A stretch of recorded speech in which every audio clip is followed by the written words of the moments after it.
नमस्कार, आप देख रहे हैं टुडे हेडलाइंस। मैं हूं निशा प्रभा।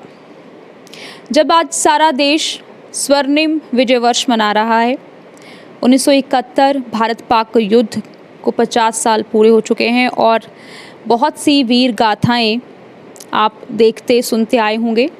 आज एक खास मेहमान हमारे साथ इस वक्त जुड़े हैं, वीर चक्र विजेता कर्नल तीरथ सिंह। इनसे हम बात करेंगे। सर, अपनी पारिवारिक पृष्ठभूमि के बारे में बताएं, अपने परिवार के बारे में बताएं कुछ। मैडम, ऐसे है कि we are 5 brothers, out of 5 3 in the army. और आगे I have got 3 children. My son is also in the army, is a colonel in regiment of artillery. Next to him is my daughter Anuvandana Jaggi. She is also a colonel in the signal regiment. And my father-in-law has been a colonel in initially Dogras. Thereafter he converted to Education Corps and he retired as a Deputy Commandant Education Corps. The 4th generation of ours has also joined today. My grandson, my first daughter's son, he is a Rimkolian, Pratham Singh, and today, 1st of April, he has gone today and joined NDA Kharkwasla, Pune. He is a 4th generation officer from the family. He is from RIMC, generally called Rimkolian. He was the cadet captain of RIMC. He is a Sword of Honor and gold medalist of RIMC. He is a very good equestrian as well as a very good athlete.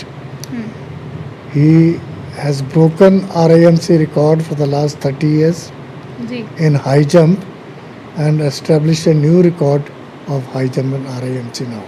तो legacy जो चल रही है उसको पूरी तरह से continue किया है प्रथम ने।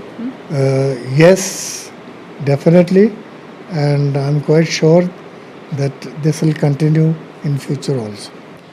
सर, हम कुछ ऐसी कहानियाँ, कुछ ऐसे किस्से जानना चाहते हैं जो उस दौर के थे, जो आप अपने बच्चों को और अपने पोतों को सुनाना चाहेंगे। वो हम चाहते हैं कि हमारे दर्शक ज़रूर सुने कुछ ऐसे किस्से। देखिए, 1971 की लड़ाई जब स्टार्ट हुई थी तो मेरा आर्मी का सर्विस जो है 2.5 साल का था। तब मैं आर्मी ऑफिसर यंग था, जोश से भरे हुए थे और सौभाग्यवश मुझे चांस मिला ईस्ट पाकिस्तान में 1971 ऑपरेशन में हिस्सा लेने का। वहाँ पर बेसिकली मुझे 3 अटैक में जाने का समय मिला। सबसे पहला बुरुंगामारी 5 ग्रेनेडियर्स के साथ, दूसरा पाचागढ़ 21 राजपूत के साथ और तीसरा चरीर बंदर 12 गढ़वाल के साथ।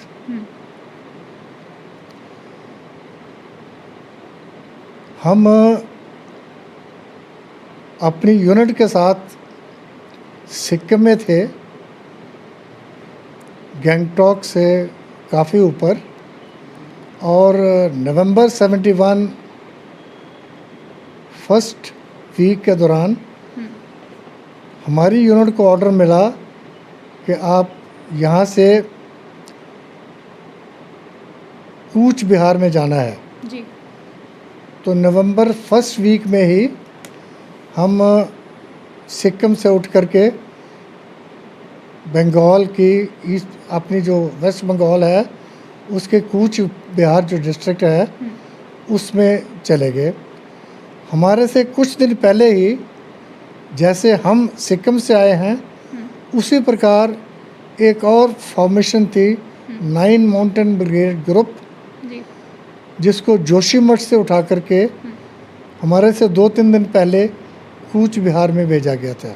तो कर्नल साहब, इसका मतलब ये है कि आहट होने लगी थी क्या नवंबर में ही कि कुछ ऐसा जंग की तैयारी या ये स्ट्रेटेजी थी कोई? ऐसे है कि 1-2 महीने पहले ही मैं ईस्टर्न कमांड की वॉलीबॉल ट्रॉफी जीत करके सिलीगुड़ी में अपने core commander lieutenant general ML Thapan को हैंडओवर करके अपनी यूनिट में जब वापस आ रहा था तो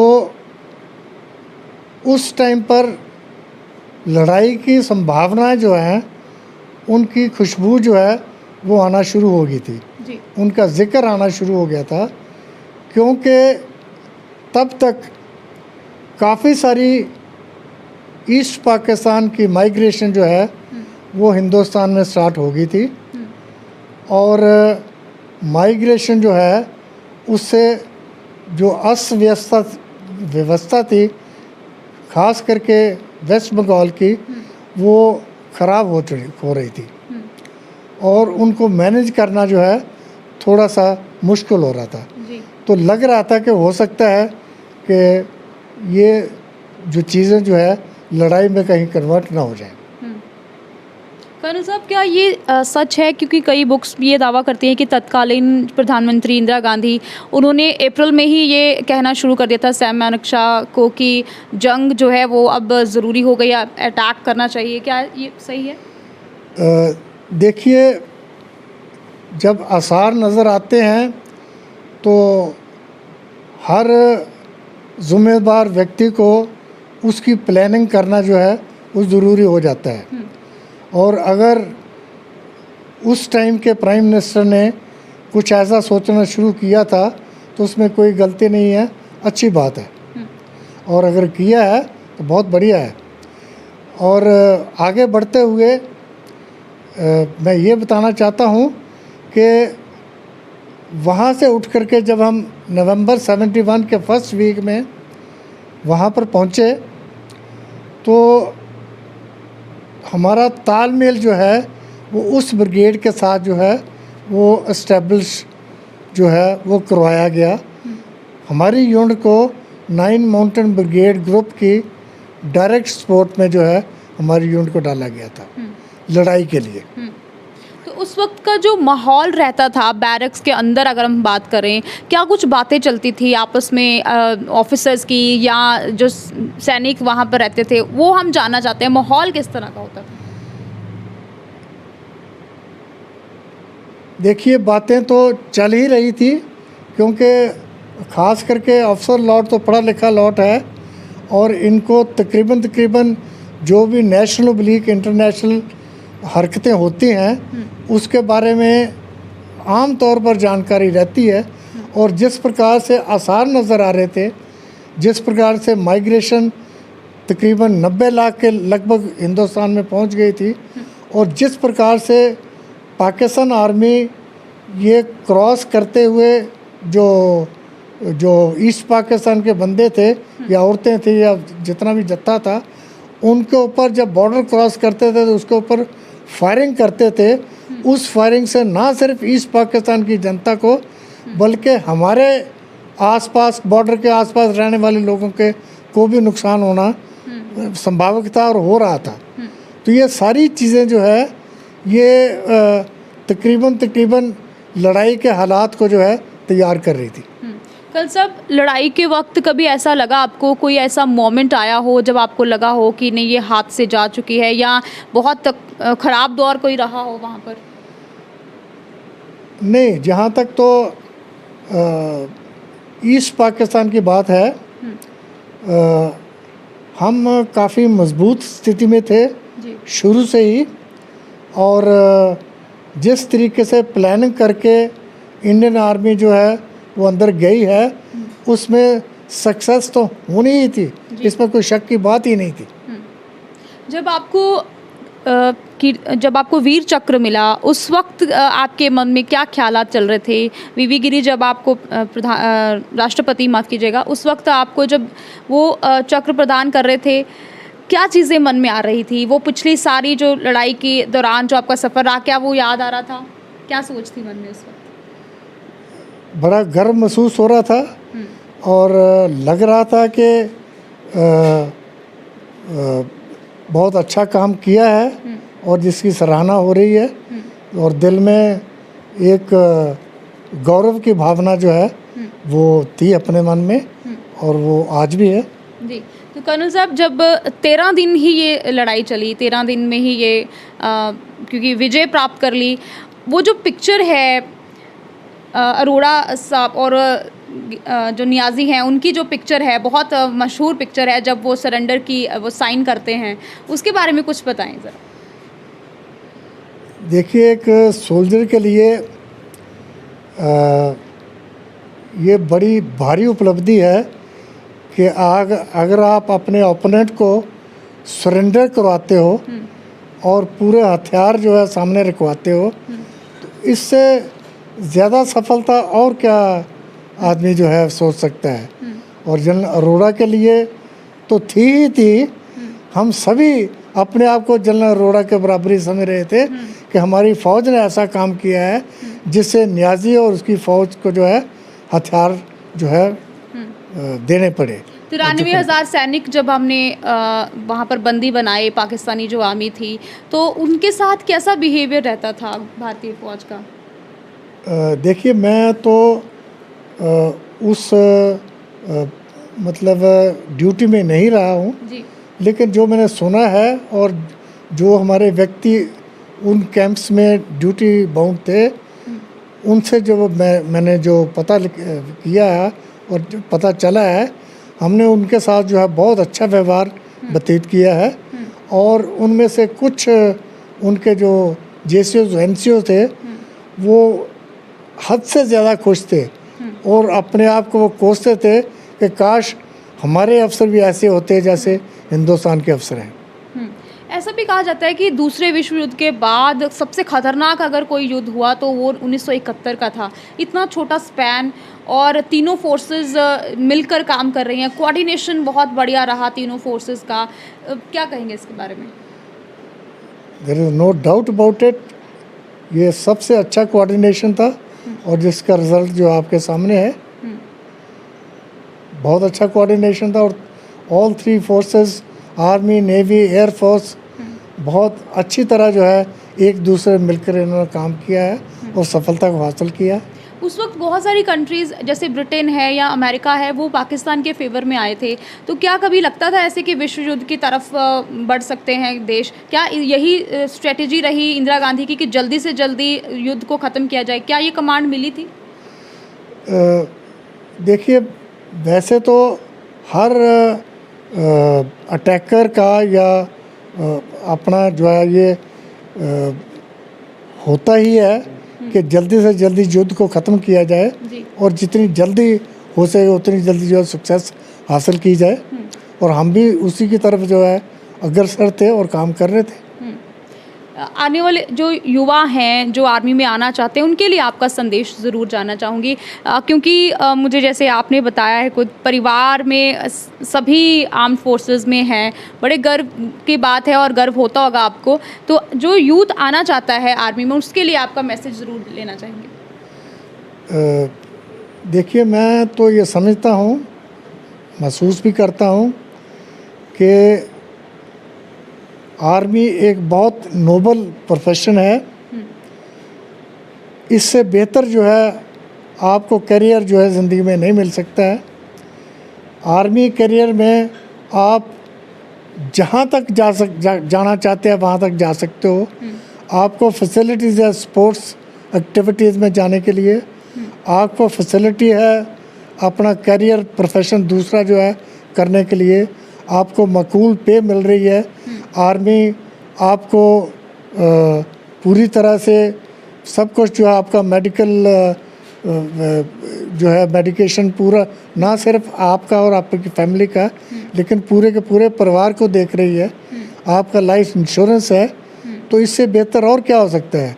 जहाँ तक रिस्क की बात है, तो रिस्क तो मामूली चीज़ है, जी। ठीक है ना, लेकिन इससे बेहतर प्रोफेशन जो है मैं नहीं समझता कि हिंदुस्तान में कोई ऐसा प्रोफेशन है। कर्नल साहब, लास्ट में मैं आपसे ये पूछना चाहूँगी, कोई ऐसी बात जो आपको आज तक याद आती हो, आपके किसी कमांडिंग ऑफिसर ने कही हो, उस लड़ाई के दौरान कोई ऐसी मोटिवेशन रही हो, वो हम ज़रूर जानना चाहेंगे। देखिए, मैं आपको जो जिस अटैक में गया था उसके बारे में तो मैं जिक्र ही नहीं किया है।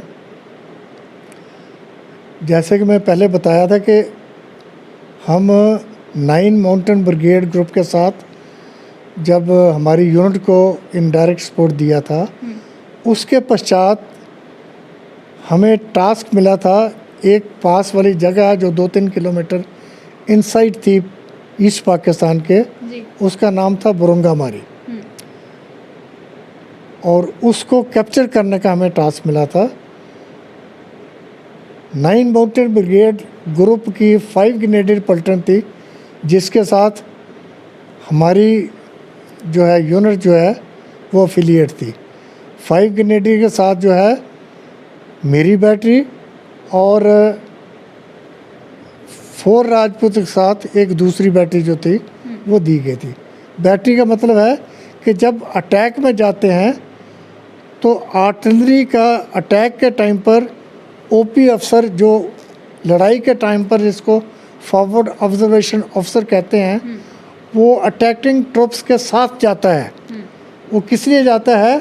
वो इसलिए जाता है कि जब अटैक करते हैं तो जिस जगह के ऊपर आपने अटैक करना है उस पर आप आर्टिलरी फायर जो है गिराएं, और वहाँ के जो जान माल बंकर जितना भी जो भी है उसको ज़्यादा से ज़्यादा नुकसान पहुँचाएँ, ताकि एक तो वो टूटे और उसका नुकसान हो, और उस नुकसान की वजह से जो बाकी हताहत कैजुअल्टीज़ होती हैं एनिमी की, उससे उसका मोराल जो है डाउन किया जाए। उस डाउन किए हुए मोराल के ऊपर हम अटैक करने के लिए जाते हैं, जो हमने किया और उस जगह को कैप्चर किया, और हमें काफ़ी तगड़ी रेजिस्टेंस मिली थी, लेकिन अंत में हमने वहाँ पर जाकर के एनिमी के कंपनी कमांडर को मारा और उस जगह को कैप्चर कर दिया। ये जो समय है जिस टाइम हमने उस जगह को कैप्चर किया और एनिमी के कंपनी कमांडर को मारा, वो जो सीन है वो अभी भी मेरे जहन में जो है ताज़ा है, और वो ताज़ा रहेगा ज़िंदगी। क्या ये नवंबर की बात है या दिसंबर की? ये 13-14 नवंबर 71 रात की बात है। रात के टाइम पर हमने अटैक किया था, और उसके पश्चात जो है ये जगह कैप्चर करने के बाद हमारा एक्चुअल ऑब्जेक्टिव था वो 300 गज आगे था। उसको हासिल करने के लिए हमने वहाँ पर तरीका इस प्रकार अपनाया। हमारी वहाँ पर काफ़ी कैजुअल्टी हुई थी, लेकिन जो भी बचे हुए लोग थे हमने स्ट्रेट लाइन करके ऐसे करके, और हम अपने सामने 150 गज आर्टिलरी का फायर करते, फिर हम लोगों को बोलते अपने को भाग करके वहाँ चलो जहाँ पर फायर गिरा है। जब वहाँ पहुँचते तो फिर ये आर्टिलरी फायर आगे 150 गज करवाते, फिर बोलते उनको कि वहाँ चलो, वहाँ चलना है। इस प्रकार 3 दफ़ा फायर करके लास्ट में जो अपना ऑब्जेक्टिव था उसको कैप्चर किया था। तो ये जब अभी भी मेरे दिल में जब ये वो सीन याद आता है तो मेरे रोंगटे जो हैं अभी भी खड़े हो जाते हैं। तो गूज़बम्प्स जो है वो सुनने वालों को भी आते हैं। और मुझे बहुत अच्छी फीलिंग जो है महसूस होती है, और मैं चाहूँगा कि हमारी अगली पीढ़ी जो है वो हमारे से भी ज़्यादा बढ़ चढ़ करके जो है जोशीली होनी चाहिए, ताकि हमारा दुश्मन जो है वो हमारे पर कभी जो हमारी ना हो पाए। ये जोश ये तभी आता है जब आपने इतने हौसले से लड़ा हो और पराक्रम की एक नई इबारत लिखी हो। ये तीरथ सिंह और वीर चक्र इनको मिला पराक्रम के लिए। किस तरह से इन्होंने कहानी अपनी सुनाई, और ये जीवंत उदाहरण है कि फील्ड में सैनिक किस तरह से, ऑफिसर्स किस तरह से काम करते हैं, कितनी कठिन परिस्थितियों में वो काम करते हैं, लेकिन फिर भी जब विजय प्राप्त होती है तो उसका एक अलग ही रंग इनके चेहरे पर दिखाई देता है। तो 1971 का भारत पाक युद्ध और उसके बारे में किस्सा कहानी, इसके लिए ये खास पेशकश आज हमने आपको दिखाई। टुडे हेडलाइंस के साथ आप बने रहिए, कुछ और कहानियाँ लेकर हम जल्द हाजिर होंगे। नमस्कार।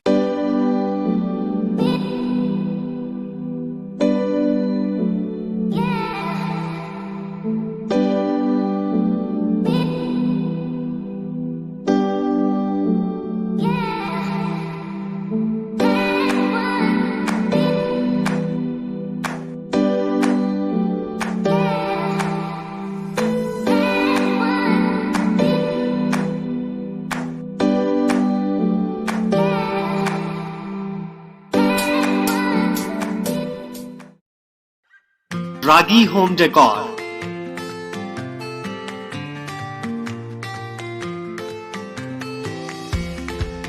Give your home, offices, interior and exterior walls, ceiling, furniture and door panel an elegant look. Expert in UV PVC wallpapers, partition जाली, वुड फ्लोरिंग। आपकी काल्पनिक सोच को उतारे आकार में और आकार संवारे आपके घरों, दफ्तरों और किसी भी प्रकार के व्यावसायिक स्थलों को 100% eco friendly, 100% moisture proof, 100% termite proof, excellent weatherability, sound reducing, fire retardant, recyclable and lightweight जैसी खूबियों से भरी शीट्स। बेहतर व आधुनिक पसंद के लिए याद रखें Ragi home decor, care of Ragi distributors and promoters, ward number 11 near novelty mall, Mamoon road, Pathankot. Contact us on 95400 6113.